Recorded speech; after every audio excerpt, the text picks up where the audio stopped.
नमस्कार। महाराष्ट्रातील तमाम डी.एड, बी.एड, एम.ए. बी.एड, प्राथमिक शिक्षक, माध्यमिक शिक्षक तथा उच्च माध्यमिक शिक्षक, संस्थेतील शिक्षक, जिल्हा परिषदेमधील शिक्षक, सर्वच शिक्षकांचे या लाईव्ह सेशनमध्ये हार्दिक हार्दिक असे स्वागत आहे बांधवांनो।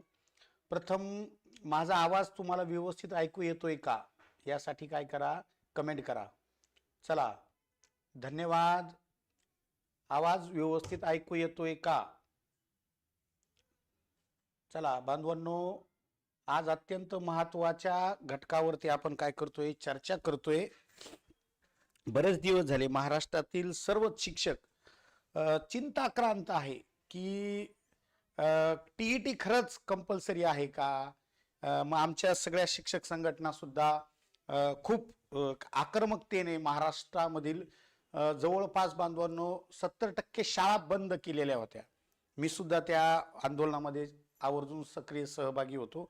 खऱ्या अर्थाने माझं टीईटी सीटीईटी 2013लाच मी पहिल्याच याच्यामध्ये पास आहे। तब्बल 12 वर्षापासून माध्यमिक शाळेवरती इंग्रजी आणि इतिहास विषयाचं अध्यापन करतोय। परंतु मी 5 वर्ष डी.एड, बी.एड कॉलेजला अगोदर शिकवायचो। त्यामुळे ह्या अध्यापनशास्त्र असेल, टीईटी असेल, सीटेट असेल, अभियोग्यता असेल, ह्या परीक्षेच्या संदर्भात थोडासा माझा जिव्हाळा आहे। त्यामुळं अनेक असे मित्र परिवार आहे की सर आता खरंच ही परीक्षा कंपल्सरी आहे का। तुम्ही अनेक राजकीय पक्षाशी नेहमी संपर्कात असता, मग आमच्यासाठी काहीतरी करा। म्हणून बांधवांनो, मी जे काही आपले शालेय शिक्षण मंत्री आहे दादाजी भुसे साहेबांना 2दा-3दा या प्रश्नाच्या संदर्भात भेटलो। त्यांना आग्रह केला की सर हे खूप अन्यायकारक आहे। तर त्याच वेळेस बांधवांनो, त्यांनी ते खूप कमी बोलतात, तर त्यांनी करतो, मी काहीतरी करतो असं त्यांनी या ठिकाणी आश्वासन दिलं। परंतु परत मी एकदा आमचे लाडके शिक्षक आमदार कोकण विभागाचे ज्ञानेश्वर म्हात्रे सर, मराठवाड्याचे शिक्षक आमदार विक्रमजी काळे सर यांच्याशी संपर्क करून मी आवर्जून त्यांना प्रेशराईज करत राहिलो की सर खरंच हे चित्र स्पष्ट झालं पाहिजे। कारण कोर्टाने, सुप्रीम कोर्टाने खास करून 2 वर्षात बांधवांनो ही परीक्षा पास करा, अन्यथा तुम्हाला नोकरीवरतून पाय उतार व्हावे लागेल असं कडक संदेश दिल्यामुळे आणि परत मधल्या काळात संघटना आक्रमक झाल्यामुळे बऱ्याचशा शिक्षकांनी टीईटीचे फॉर्मच नाही भरले की खरंच आता संघटना आक्रमक होणार आहे, मग आता गरजच असणार नाहीये। तर बांधवांनो, काय झालं नेमकं चर्चेमध्ये, शिक्षण मंत्र्याचं म्हणणं काय आहे, महाराष्ट्र शासनाचं काय म्हणणं आहे, याविषयी बांधवांनो मी तुमच्याशी इथं काय करतोय, आता बोलतोय। तुम्ही बघितलं असेल इथं स्वतः मी त्यांच्या समोर हात जोडतोय। ज्या शिक्षकाचं स्वतः तो टीईटी पास आहे, सीटीईटी पास आहे, तब्बल 12 वर्ष झाले तो स्पर्धा परीक्षेच्या विद्यार्थ्यांना शिकवतो। परंतु माझे काही विद्यार्थी असेल किंवा काही मित्र आहे असे की खरंच त्यांचं वय आता जास्त झालेलं आहे आणि मला पूर्ण ह्या परीक्षेचं ज्ञात आहे। ही परीक्षा म्हणावी इतकी अशी सोपी पण नाहीये आणि मुळात इथं अभ्यासक्रमच खूप चुकीचा आहे। एखादा समजा शिक्षक, त्याचं ग्रॅज्युएशन झाले, ठीक आहे, 1ली ते 5वी साठी ठीक आहे, पण 6वी ते 8वीचा तो माध्यमिक शिक्षक आहे, पदवीधर शिक्षक आहे आणि त्याची मेथड आहे बांधवनो मराठी आणि इतिहास। मग माझा प्रश्न आहे सरकारला की त्याला का तुम्ही इंग्रजीचे 30 क्वेश्चन देता, त्याला का भूगोलचे तुम्ही 30 क्वेश्चन देता, त्याचा तो शिकवतच नाही, तो शाळेमध्ये काही संबंध नाही त्याचा इंग्रजीशी आणि भूगोलाशी, हिंदीशी सुद्धा त्याचा संबंध नाहीये। तुम्ही जर त्या शिक्षकाला त्याच्या मेथडनुसार, त्याच्या ग्रॅज्युएशन नुसार जर विषय दिले तर मी छाती ठोकपणे सांगतो, काय घेऊन बसले तुम्ही 60% आणि 55%, आमचे मास्तर 90% ही परीक्षा पास होतील। पण ज्या गावात आम्ही राहतच नाही, तुम्ही म्हणता त्या गावाचा विकास करा, कसं विकास होईल त्या गावाचा, विशेष नाही तो त्यांचा। त्या काळात आम्ही विद्यार्थी दशेत होतो, खूप अभ्यास करायचो म्हणून पास झालो, पण दिवसेंदिवस ह्या परीक्षेची काठिण्य पातळी ही खूप बांधवांनो हार्ड होत चाललेली आहे। आपण नेहमी बघत असतो, समजा एखाद्या परीक्षेचा सिलेबस जर 10-5 वर्ष झाले तर सगळ्या प्रश्नपत्रिका मार्केटमध्ये उपलब्ध असल्यामुळे बऱ्यापैकी तेच क्वेश्चन यायचे। बघा तुम्हाला सांगतो मी, एमपीसी तसं व्हायचं। 2013च्या अगोदर म्हणजे 2009 ते 2012 या काळात जेवढ्या तुमच्या PSI STI MPC राज्यसेवेच्या परीक्षा झाल्या, तात्याच्या ठोकळ्याच्या बाहेर काही क्वेश्चन जात नव्हते. कारण का 1984 पासूनचा सिलेबस मुलांनी पाठ करून ठेवलेला होता प्रश्नपत्रिका. तसं TET मध्ये होत नाही. मुळात ही परीक्षा MPSC UPSCच्या लेवलवर आहे. हे मी त्यांना आवर्जून ठासून सांगत होतो. साहेब हे नाही का, विषय सुद्धा वेगळे आहे. आमचं ग्रॅज्युएशन वेगळ्या विषयात असतं, आम्ही शाळेत वेगळे विषय शिकवतो, इथं हे घेणं न देणं विषय यायला लागले. साहेब थोडं काहीतरी करा. तर खूप कमी बोलतात बरं का ते. आवर्जून आमचे जिल्हाध्यक्ष सुद्धा होते घोगे साहेब सोबत, म्हणून त्यांनी मला बराचसा वेळ दिला. तर आवर्जून मला तुम्हाला सांगायचंय की त्यावेळेस ते म्हणाले होते की मी काहीतरी करतो, परंतु ह्या अधिवेशनामध्ये आवर्जून बांधवांनो, बाकीचे शिक्षक आमदार आहे, यामध्ये म्हात्रे सर असतील, देशपांडे सर असतील, सावंत साहेब असतील, यांनी खूप प्रेशराईज केलं की साहेब काहीतरी करावं लागेल. आणि मग त्यांनी सभागृहामध्ये खूप असा आवाज उठवला. अक्षरशः सर्व शिक्षक आमदार एकत्र आले, त्यांनी धरणे आंदोलन केलं की बाबा TET पात्र परीक्षा लागू नव्हती तेव्हा सेवेत असलेल्या शिक्षकांना TET तून का द्यावी, सूट द्यावी. खूप त्यांनी आरडाओरड केला. सभागृह पार धनानून टाकलं. विधान परिषद तर ह्याच प्रश्नावरती सातत्याने बांधवांनो काय करत होती, बोलती होत होती. तुम्ही बघू शकता हे सगळे शिक्षक आमदार आहे, हे कधी नवा एकत्र आले बरं का. हे नशीब आपलं शिक्षकांचं की कधी नवं एकत्र आले आपल्या ह्या सगळ्या प्रश्नांसाठी. त्यांचं सगळ्यांचं खरंच कौतुक, अभिनंदन. तर बांधवांनो तुम्हाला आवर्जून मला सांगायचंय, मग त्यावेळेस बांधवांनो आवर्जून मग काय केलेलं आहे की सरळ सरळ शिक्षण मंत्र्यांनी किंवा जे काही शिक्षण राज्यमंत्र्यांनी स्पष्ट सांगितलेलं आहे की हा विषय आमच्या राज्य शासनाच्या कक्षात नाहीये, कक्षेच्या बाहेर आहे. बरेच शिक्षक संघटनेने आग्रह केला होता की तुम्ही काय करा, पुनर्याचिका राज्य शासनाकडून टाका, जसं इतर राज्य टाकतंय मग तुम्ही का टाकत नाही. तर त्यावेळेस हे सुद्धा बांधवांनो ते म्हणाले की आपलं जे काही विधी आणि न्याय विभाग आहे महाराष्ट्र शासनाचं, त्यांनी सांगितलंय की सुप्रीम कोर्टाने याला काय दिलेलं आहे बांधवांनो, आदेश दिल्यामुळं आपल्याला त्या निकालाच्या विरुद्ध जाता येऊ शकत नाही. यासाठी केंद्रामध्ये तितका आवाज, तितक्या प्रखरतेने, अभ्यासपूर्ण आणि खास डायरेक्ट काय म्हणू आपण त्याला, जे काही शिक्षण मंत्री आहे, जे काही पंतप्रधान आहे केंद्रीय, त्यांच्याशी याची बैठक व्हायला पाहिजे होती. आणि ती बैठक मात्र बांधवांनो अद्यापही झालेली नाही. त्यामुळं आता पुढे काय पर्याय आहे आपल्याला, त्या पर्यायाविषयी मी तुम्हाला या ठिकाणी काय करणार आहे, बोलणार आहे. काही कमेंट आले बघा. सर माझे BSc आणि BA पण झालेले आहे, तर मी पोर्टलला दोन्ही डिग्रीचा फायदा घेऊ शकतो का नाही. आणि थोडं संयम ठेवा सर, एवढे कमेंट नसते करत. हो तुम्ही शिक्षक आहे ना, मला फोन करायचा दिवसभरात, मेसेज करायचा. तुम्हाला समजत नाही का, तुमचं मेथड ज्यात झालंय ना त्यानुसार तुम्हाला फॉर्म भरावा लागत असतो. एवढं नॉलेज नाही तुम्हाला साधं. तुम्ही DED जर तुमचं DED झालं असेल तर बांधवांनो कुठल्या तरी एका विषयात तुम्हाला ते करावं लागेल. आणि खास करून मॅथ्स सायन्सच्या जागा कमी, त्यामुळे मॅथ्स सायन्स मध्ये करा, त्याचं मेरिटही कमी असतं. आणि तुमचं BED जर झालं असेल तर तुमचं जिथं मेथड आहे तुमची BED कॉलेजची, एक तर मॅथ्स सायन्स असते, नाही तर इंग्लिश हिस्ट्री असते, नाही तर मराठी भूगोल असते, नाही तर मराठी इतिहास असते, त्याच मेथोडॉलॉजी नुसार तुम्हाला लॉग इन करायचंय. आलं लक्षामध्ये. किती 50 कमेंट केलं तुम्ही. विनंती आहे थोडं काय करा थोडं संयम घ्या, कारण मी भावनिक माणूस आहे. समोरचा जसा माझ्याशी वागतो का मला तसं वागायची सवय आहे. समोरच्यानी जर मला अरे केली तर आम्ही मराठवाड्यातले रांगडी लोक आहे, मग आमची मग तलवार बाहेर निघते. त्यामुळं काही घेणं देणं नाही तुमचं माझं. 1-2 कमेंट करा ना, एवढ्या 5-50 कमेंट करायच्या त्याच. ठीक आहे चला. आणि हा संवाद आपण नंतरच करू. आधी माझं काय म्हणणं आहे ते ऐकून घ्या तुम्ही, आणि नंतर आपण ठरवू. इथं लोक TET पास साठी मरमर करायला लागले आणि तुम्ही म्हणता मला पोर्टलला काय करायचं. आज पोर्टलचं सेशनच नाही माझं, त्यावर बोलून काय उपयोग आहे.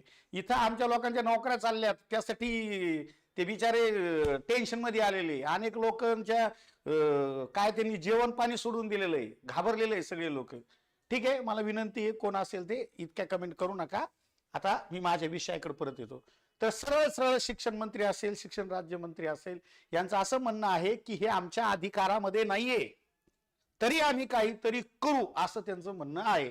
परंतु ते करूच्या नादामध्ये तुम्ही जर काही इतर परीक्षेचे फॉर्मच नाही भरले तर मग मात्र तुमचं वाटोळं होईल. म्हणून मला तुम्हाला आवर्जून सांगायचं आहे की बंधू भगिनींनो, की सीटीईटी नावाची एक काय असती परीक्षा असती, ती परीक्षा तुमच्या टीईटी पेक्षा अत्यंत सोपी असते. त्यामुळं बांधवांनो, तुम्ही टीईटी जरी तुम्हाला कंपल्सरी असेल, पण तिला पॅरलल ही सीटीईटी नावाची परीक्षा असते आणि तिचा फॉर्म भरण्याची आजची शेवटची तारीख आहे रात्री 12 वाजेपर्यंत. तुम्ही जर का सीटीईटी परीक्षेचा फॉर्म भरला तर ही अत्यंत सोपी परीक्षा आहे. म्हणा सर सोपी कशी आहे, का सोपी तुम्ही हिला म्हणता? तर हिला सोपी यासाठी म्हणतोय की तुम्ही जे डीएड बीएड मध्ये बांधवांनो अभ्यास केलेला आहे, मराठी अध्यापन शास्त्र, हिंदी अध्यापन शास्त्र किंवा गणित असेल, सामाजिक शास्त्र असेल, भारतीय समाज सद्यस्थिती असेल, अनेक धोरणं असतील शिक्षणाचे, त्या घेतलेल्या ज्ञानावरती बांधवांनो 75 मार्क आहे. आणि तुमची ही जी काही आपली टीईटीची परीक्षा आहे ही सरळ सरळ एमपीएससी राज्य सेवा लेवलची आहे आणि ही तुमच्या डीएड बीएड वर आधारलेली आहे. डीएड आणि कशावर? बीएड वर आधारलेली आहे. डीएड बीएडचा जो सिलेबस आहे तो इकडे बांधवनो जशाच तसा 75 मार्काला आहे. त्यामुळे तुम्हाला आवर्जून मला सांगायचंय की सीटीईटी तुम्ही जरी अपयश तुम्हाला आला असेल तर टीईटी मध्ये अपयश आला असेल तर सीटीईटी मध्ये येणार नाही. कारण तुम्ही आता गेले जवळपास 10, 15, 20 किंवा 30 वर्ष झाले बऱ्याच शिक्षकांना, त्या ज्ञानाचा इकडे उपयोग होणार आहे. आणि मग फक्त ही कशात असती सर? ही असते हिंदीमध्ये. यामुळे तुम्ही घाबरताना याचे फॉर्म तुम्ही भरत नाही. तर घाबरून जाऊ नका. मुळात आम्ही आमच्या क्लासच्या नोट्सच अशा केलेल्या आहे की एका बाजूला इकडे हिंदी, एका बाजूला इकडे मराठी. आम्ही शिकवताना आधी तुम्हाला हिंदीतूनच शिकवणार, पण काही शिक्षकांना जर नाही हिंदी कळत तर त्याला हा मराठी अनुवाद हा त्याला काय करतो? सोपा करतो. बरेच असे काही गोष्टी असतात की नेमका याचा अर्थ काय बाबा, ती कन्सेप्ट तुम्हाला मराठीतून माहिती असते, परंतु त्याला हिंदीत काय म्हटलं जातं किंवा हिंदीचा क्वेश्चन वाचल्यावर कधी कधी 4 पर्यायातून योग्य पर्याय निवडता येत नाही. तर सुरुवातीला 10-15 दिवस जर तुम्ही मराठीतून चांगलं वाचलं तर तुम्हाला त्याचा काय होऊ शकतो? फायदा होऊ शकतो. हे मला तुम्हाला या ठिकाणी काय करायचंय? सांगायचंय. मग सर मला नेमकं कसं बरं? मग आता ही बॅच आम्ही फॉर्म भरू, मग याची बॅचची फी काय आहे? तुम्हाला जर का संपूर्णच बॅच लावायची आहे तर त्याची बांधवांनो त्याची 1,500 फी आहे. आता तब्बल 50 दिवस बाकी आहे. तुम्ही म्हणता खरंच 50 दिवसात होईल का? तर आम्ही बॅचचा टायमिंगच 1 वर्षाचा केलाय. म्हणजे आता ही फेब्रुवारीची परीक्षेची तयारी होईल, नंतर जून जुलै मध्ये सुद्धा काही परीक्षा येणार आहे, तर त्यावेळेची सुद्धा तयारी तुमची होईल. म्हणून ही बांधवांनो फी मी तुम्हाला इथे या ठिकाणी 1,500 सांगतो. किती? 1,500 रुपये. त्यानंतर हे काहींना 150 मार्काचं नाही लावायचंय. सर माझं मराठी चांगलं आहे, बाकीचे विषय चांगले, इतिहास भूगोल चांगलं आहे, मला फक्त शिक्षणशास्त्र लावायचं आहे हिंदी मधलं, मग त्याची 1,000 रुपये तुम्हाला फी आहे. त्यानंतर सर मला हे बाकीचं काहीच नाही लावायचंय, मला बाल विकासच लावायचं आहे, अवघड जातं ते म्हणा 30 मार्काचं, तर याच्यासाठी तुम्हाला काय करायचं बांधवांनो? 500 रुपये फी द्यायची. मग यासाठी काय करायचं? मग तुम्ही काहीच नाही करायचं. सीटीईटी 2026 ची तयारी करायची असेल तर या नंबरवरती फक्त सीटीईटी 2026 असं काय करायचंय, मला व्हॉट्सअपला मेसेज टाकायचा आहे. तुम्ही मेसेज टाकला की तुम्हाला एक ऍपची काय येते? लिंक येते. ऍपची लिंक आली का त्या ऍप त्या ठिकाणी डाउनलोड करायचं, तुमची माहिती भरायची, बॅच त्या ठिकाणी काय करायची? परचेस करायची. इतकी साधी सोपी पद्धत आहे. ह्या व्हॉट्सअपवरती काय करायचं? मेसेज करा. कॉल करू नका, कारण कॉल आम्ही उचलणार नाही. हजारो लाखो मुलांचे फोन येत असतात, पण व्हॉट्सअपवरती आपली चर्चा चलती आणि ऍप मधूनच तुम्ही ऍडमिशन घेत असल्यामुळं फसवण्याचा काही प्रकारच नाहीये. आलं लक्षात?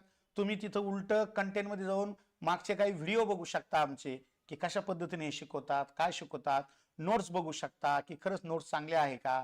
मग तुम्हाला आवर्जून मी सांगतो की मी शिकवताना आवर्जून असं गाद्यासारखं शिकवत नसतो.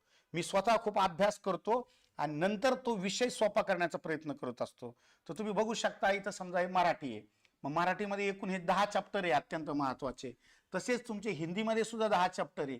तसेच तुमचे विज्ञानचे सुद्धा 10 चॅप्टर आहे. तसेच तुमचे इकडे बांधवनो बाल विकासचे आहे, गणिताचे आहे, पर्यावरणाचे आहे, सामाजिक शास्त्र म्हणजे इतिहास भूगोलचे आहे. मग हे 10 चॅप्टर मध्ये बांधवनो जवळपास 3 ते 4 असे चॅप्टर आहे ते समान आहे. मग तुमचं मूल्यमापन असन, शैक्षणिक साधना असन, उपचारात्मक अध्यापन असेल, निप 2020 असेल, हे 3-4 चॅप्टर पुन्हा पुन्हा येणार आहे. एवढंच नाही की वर्गातील अध्यापनाच्या ज्या काही समस्या असतात वर्ग अध्यापनाच्या, त्या समस्या जर तुम्ही एकदा नीट केल्या तर तेच 3-3 चॅप्टर तुम्हाला इकडे येणार आहे. प्रत्येक वेळेस एका चॅप्टर वरती 2 क्वेश्चन येतात म्हणजे येतात. तर आपण समजा 4 पकडू, म्हणजे 2 गुणिले 4 जर पकडलं तर 8 मार्क आहे तुमचे एका एका विषयात, तुम्हाला तेच विचारलं जाणार आहे. 8 गुणिले जर 5 विषय आपण पकडे तर 8 पंच किती होते बांधवांनो? 40. तर हे 40 मार्क तुमचे फुकटचे. तेच फक्त काय होणार आहे बांधवांनो, एकदा म्हणणार सत्य विधान निवडा, दुसऱ्यांदा म्हणणार असत्य निवडा. एकदा म्हणणार सत्य काय म्हणू आपण त्याला, सत्य कथन चुनिये, एकदा म्हणणार असत्य कथन चुनिये.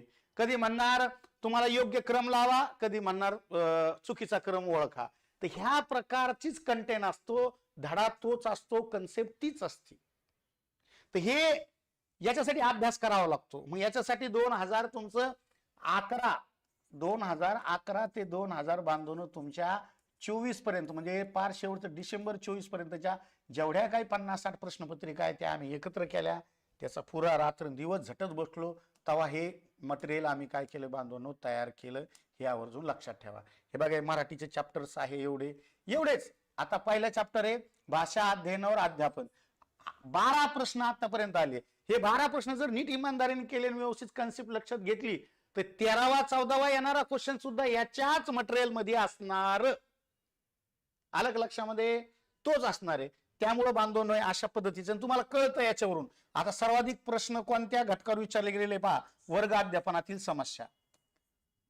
तुम्ही मराठी विषयाचे शिक्षक आहात, मग मराठी विषयाच्या शिक्षकाच्या काय समस्या असतात? मुलांना वाचताच येत नाही, मुलं व्यवस्थित रस्व दीर्घ चांगल्या पद्धतीने लिहित नाही, मग तुम्ही काय केलं पाहिजे ते सुद्धा ह्या पाठात दिलेले 22 क्वेश्चन आहे त्याच्यावरती. असंच तुमचं हिंदीचं आहे, असंच तुमचं कशाचं आहे बांधवांनो, बालविकासचं आहे, असंच तुमचं गणिताचं आहे पलीकडं, गणितानंतर तुमचं पर्यावरण शास्त्राचं आहे, पर्यावरणानंतर तुमच्या सामाजिक शास्त्राचं आहे. मग यांनी काय होतो, यांनी आपला अभ्यासक्रम काय होतो, परीक्षा भिमुख होतो. नेमकं जे परीक्षेत येतं त्यावरच तुम्ही काय करणार, भर देणार. आणि दुसरी गोष्ट काय की सर आम्हाला हिंदी येत नाही ना, बघा आता इथं काय दिलेलं आहे, उपचारात्मक शिक्षण ही संकल्पना दिलेली आहे. अत्यंत महत्वाचा घटक आहे. दरवर्षी याच्यावर 2 क्वेश्चन असतात प्रत्येक विषयात.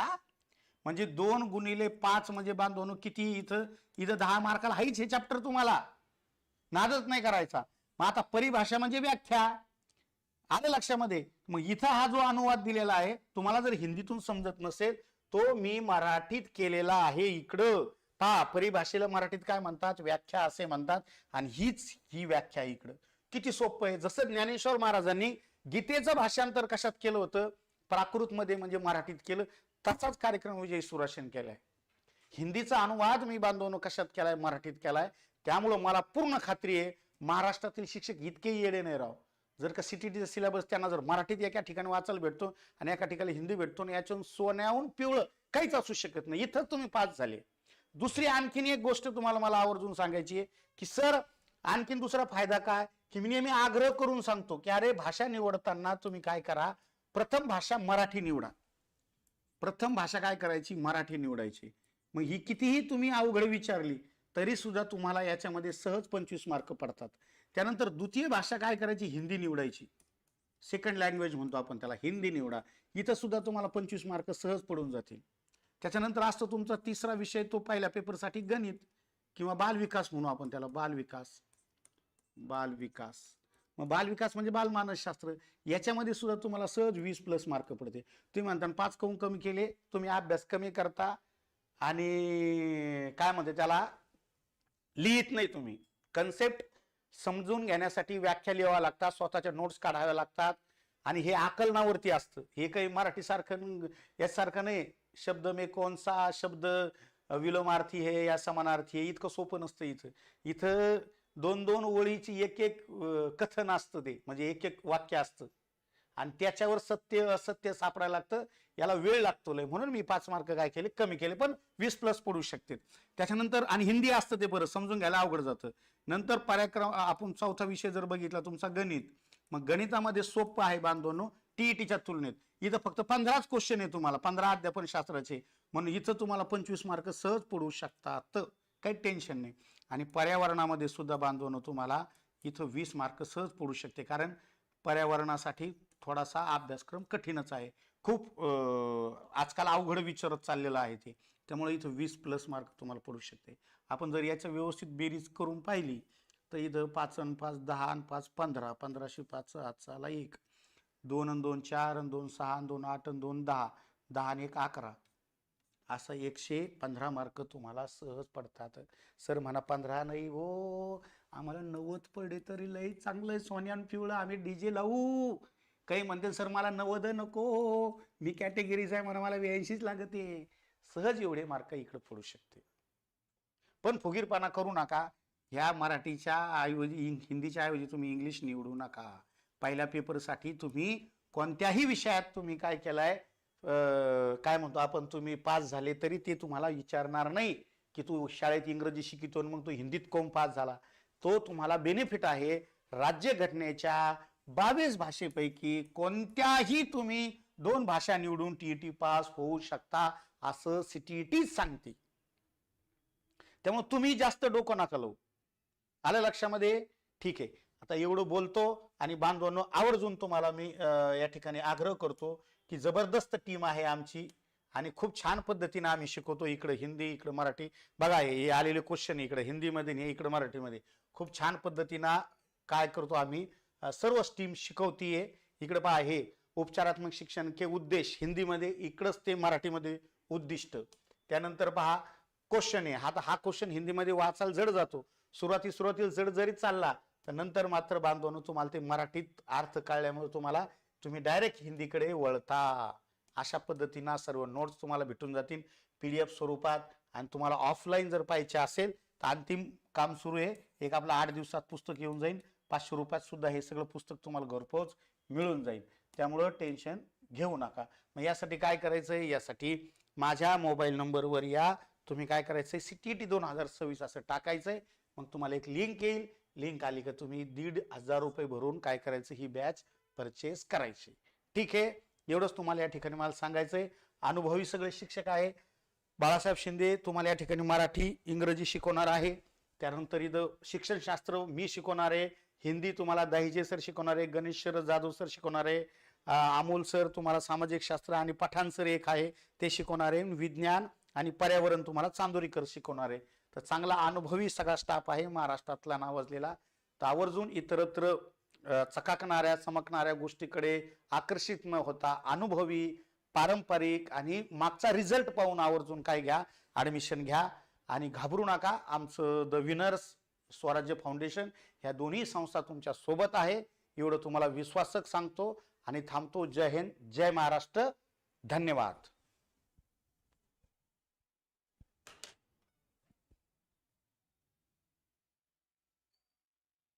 ओके, 5 नंतरच तास ठेवणार हा, 5च्या नंतरच तास असतो.